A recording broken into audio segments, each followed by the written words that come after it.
بسم اللہ الرحمن الرحیم۔ ناظرین، اب یہ بات ایک کھلا راز ہے کہ صوبہ بلوچستان میں انسانی حقوق کی بہت بڑے پیمانے پر خلاف ورزیاں ہو رہی ہیں اور تشدد مختلف شکلوں میں سامنے آ رہا ہے۔ اس میں سب سے زیادہ جو تشویشناک بات ہے وہ یہ ہے کہ مردہ لاشوں کا جگہ جگہ پھینکے جانا اور لاپتہ افراد، یہ دو ایسی سچویشنز ہیں جن کو شاید ابھی تک پبلک ہینڈل نہیں کر پا رہی۔ اور یہی نہیں بلکہ صوبے بھر میں فرقہ وارانہ تشدد، اقلیتی برادری کے ارکان کے اغوا، عام لوگوں کے اغوا اور ملک کے دوسرے حصوں سے بلوچستان میں آ کر آباد ہونے والوں کو ہدف بنا کر قتل کرنے کے واقعات میں بھی بہت حد تک اضافہ ہوا ہے۔ ناظرین، بلوچستان کے لیے یہ ایک بہت حساس وقت ہے۔ لاپتہ افراد کا معاملہ اس وقت سب سے زیادہ سنجیدہ مسئلہ بن چکا ہے، جس کی وجہ سے صوبے میں بدترین صورتحال کا سامنا ہے۔ اب اگر ہم ایک عام تاثر کی بات کریں تو وہ یہ ہے کہ ان واقعات میں سلامتی سے متعلق ریاستی ادارے ملوث ہیں، جو کہ ہم پاکستانیوں کے لیے ایک مزید تشویشناک بات ہے، کیونکہ ہم سب اپنی پاک فوج کو عزت اور احترام کی نگاہ سے دیکھتے ہیں اور ان کی جانوں کے نذرانوں کو بھی شاید فراموش نہیں کر سکتے۔ مگر اب سوال یہ ہے کہ اس صورتحال کے درمیان حکومت کا کیا رول ہے، اور یہ کہ اب تک حکومت اس تاثر کو دور کیوں نہیں کر سکی، اور اگر اب بھی حکومت نے تحقیقات نہیں کی اور ذمہ داران کے خلاف کارروائی نہیں کی تو پھر بلوچستان کے لوگ کیا سمجھیں گے؟ کیا ریاست ان کے حقوق کا تحفظ کرنے میں ناکام ہو گئی ہے؟ جو کہ ایک اور بہت بڑی خوفناک بات ہے۔ کیا ایسی قانون سازی کی ضرورت نہیں جس میں لوگوں کے غیر قانونی طور پر غائب ہونے کے ذمہ داران کے خلاف مقدمات چل سکیں؟ کیا کوئی ایسی حکومت ہو سکتی ہے اس ملک میں جو اپنے اداروں کو لگام دے؟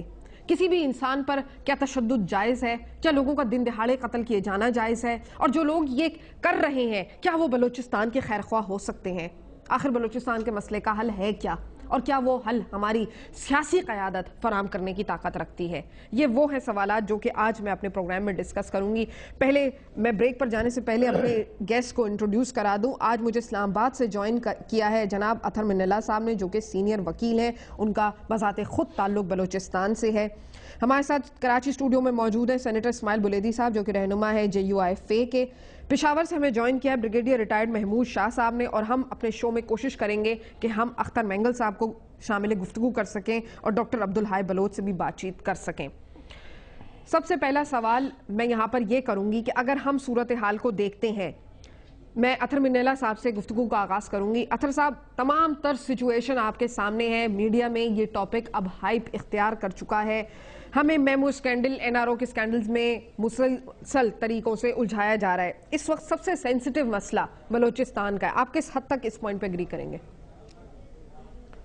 دیکھیں صوفیہ، ایک تو میں ایک وضاحت کر دوں، میں بلوچستان میں رہا بہت ہوں، میرے والد صاحب بہت عرصے تک رہے ہیں، اور مجھے بڑا فخر ہے کہ میرے والد صاحب نے جو نام ادھر چھوڑا ہے اس پہ مجھے فخر ہے کہ لوگ آج بھی ان کو یاد کرتے ہیں، لیکن وہ صرف اس لیے یاد کرتے ہیں کہ انہوں نے بحیثیت ایک سرکاری نوکر کے انہوں نے اپنے خدمات دی، وہاں کے لوگوں کی خدمت کی اور ان کو پیار دیا۔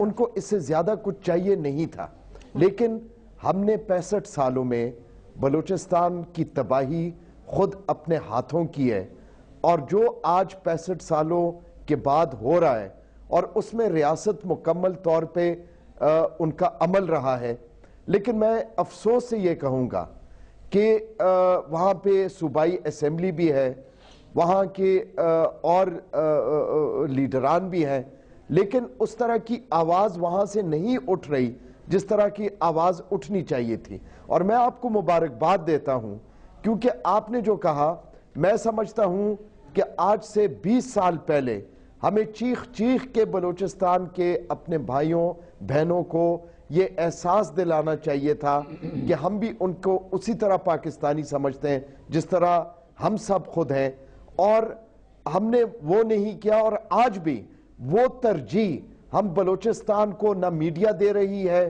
نہ پاکستان کے سیاسی قوتیں دے رہی ہیں، اور نہ ہم بحیثیت قوم دے رہے ہیں۔ اور میں ایک چھوٹی سی آپ کو مثال دے دوں، 1973 کا جب آئین بن رہا تھا تو اس وقت گیس صرف اور صرف بلوچستان میں تھی، اور اس آئین کی متفقہ طور پہ منظوری کے لیے ایک آرٹیکل 158 ڈالا گیا تھا جو صرف بلوچستان کی ترقی کے لیے تھا، اور انہوں نے یہ ڈالا تھا کہ جب تک جس صوبے کہ اندر گیس ہو، جب تک ان کی ضروریات پوری نہیں ہوں گی گیس کو اور علاقوں میں نہیں دیا جائے گا.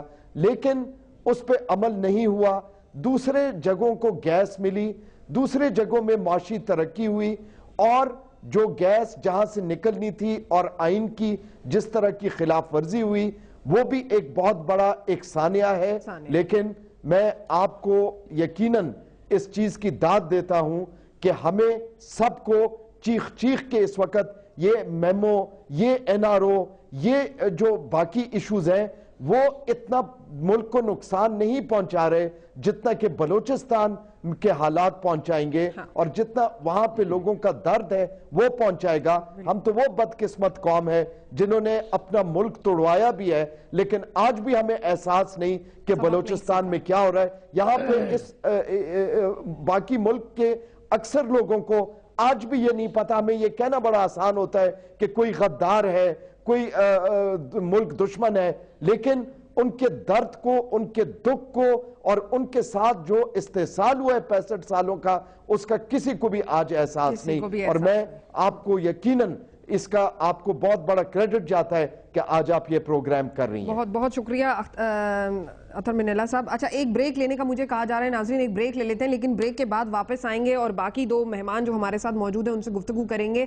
اور ہم بات کریں گے کہ بلوچستان پاکستان کا ایک منرل رچ اور آئل رچ ایریا ہے. وہاں پر ریکوڈیک سونے کے ذخائر موجود ہیں، یورینیم انریچمنٹ کی جگہیں بھی موجود ہیں، اور گوادر کی پورٹ پر یہ بھی رپورٹس کا انکشاف ہوا ہے کہ وہاں پر آئل آج سے 1000 سال تک کا موجود ہے. اور امریکہ کا کیا انٹرسٹ ہے، وہ کیا انٹرسٹ رکھتا ہے پاکستان کی سیاسی قیادت میں؟ کیا وہ دم خم ہے کہ وہ کوئی ایکشن لیں اور اس صوبے کو اپنے ساتھ رکھیں؟ اور کیا ہم نے مشرقی پاکستان کے بعد ہسٹری سے کوئی سبق سیکھا؟ اس پر ہم بات کریں گے ایک بریک کے بعد. میرے ساتھ رہیے.